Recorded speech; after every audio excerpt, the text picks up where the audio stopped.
নমস্কার, আমি এনকে মণ্ডল আপনাদের সামনে উপস্থিত। আজকে একটি বিষয় নিয়ে কথা বলব। সে বিষয়টি হচ্ছে ধর্ম।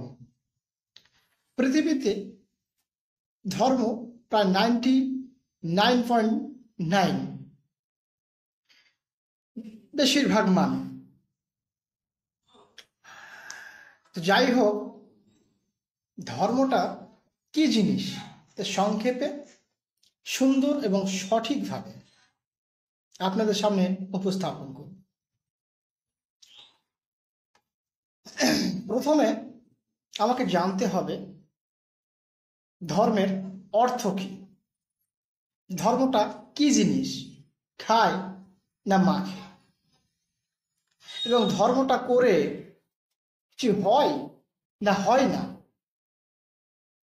না এটা সত্যিই করতে হয় না হয় না, এই ধর্মটা কি আসলে ঈশ্বর প্রদত্ত না নয়। এই বিষয়গুলা এক এক করে বিভিন্ন ভিডিওর মাধ্যমে আমরা জানব। আজ থেকে ধর্ম বিষয়ে এপিসোডগুলা আরম্ভ করতে চলেছি। আমি এনকে মণ্ডল, আপনাদের সামনে লেখক উপস্থিত।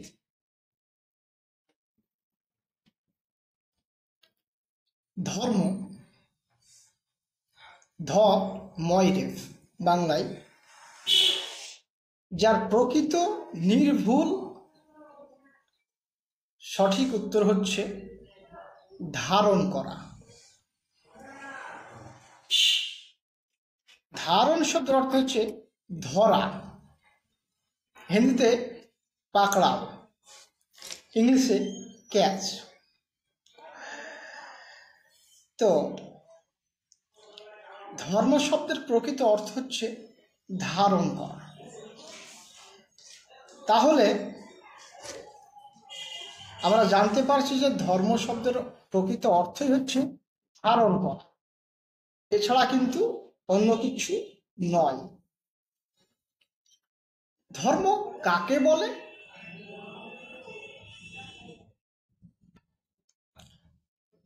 সংক্ষেপে ছোট্ট করে বলি, জীব ও বস্তুর গুণ ও বৈশিষ্ট্যকে ধর্ম বলা হয়।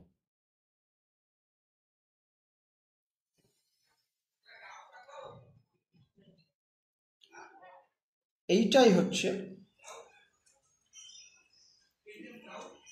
প্রকৃত ধর্মের অর্থ এবং কাকে বলে।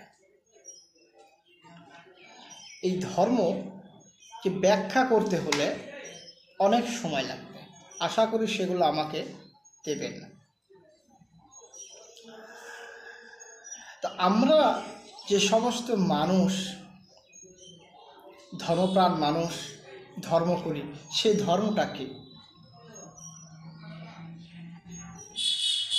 সেই ধর্মটা হচ্ছে এই ধর্মের মতো, এই ধর্মটার সংজ্ঞা এইটাই, মানে এইটাই অর্থ।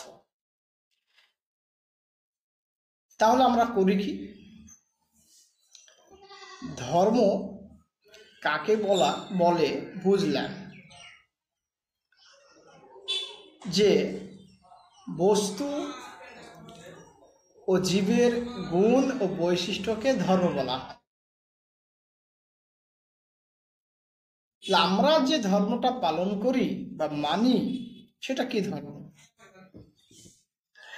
এটার পরে আসবো। আজকে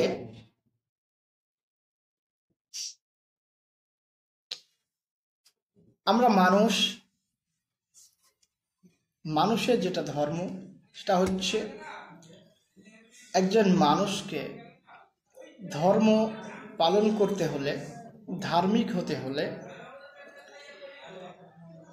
গুণ ও বৈশিষ্ট্যকে তার জীবনে ধারণ করতে হয়, অর্থাৎ ধরতে হয়। কোনো ব্যক্তি যদি গুণ ও বৈশিষ্ট্যকে ধারণ করতে না পারে, সে ধার্মিক নয়। তবে ধর্ম এক্ষেত্রে দুই প্রকার, সুধর্ম এবং কুধর্ম। যদি কোনো ব্যক্তি কুগুণ ও বৈশিষ্ট্য তার জীবনে ধারণ করে, তাহলে তাকে বলা হয় কুধর্ম, অর্থাৎ বদমাইশ, শয়তান বা তার চরিত্র খারাপ, যাই বলি না কেন।